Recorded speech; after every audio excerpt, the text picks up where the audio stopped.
వైద్య విద్యలో పేద విద్యార్థులకు నష్టం కలిగించేటువంటి రీతిలో 50% సీట్లు పేద పిల్లలకు రాకుండా గత ప్రభుత్వం 107, 108వ జీవోను తీసుకొని రావడం చాలా అన్యాయం. దాన్ని రద్దు చేయాలని అన్ని పార్టీలు డిమాండ్ చేసినాయి. ప్రస్తుతం అధికారంలో ఉన్నటువంటి తెలుగుదేశం, జనసేన, బీజేపీలు కూడా డిమాండ్ చేసినాయి.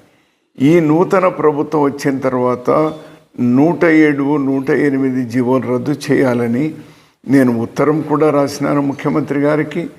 అయినా ఇంతవరకు ఆ జీవోలు రద్దు కాలేదు. ఆ జీవోలు వెంటనే రద్దు చేయాలి.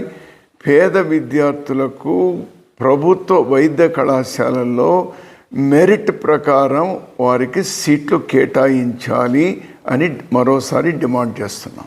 వైద్య విద్యలో పేద విద్యార్థులకు నష్టం కలిగించేటువంటి రీతిలో 50% సీట్లు పేద పిల్లలకు రాకుండా గత ప్రభుత్వం 107, 108వ జీవోను తీసుకొని రావడం చాలా అన్యాయం. దాన్ని రద్దు చేయాలని అన్ని పార్టీలు డిమాండ్ చేసినాయి. ప్రస్తుతం అధికారంలో ఉన్నటువంటి తెలుగుదేశం, జనసేన, బీజేపీలు కూడా డిమాండ్ చేసినాయి.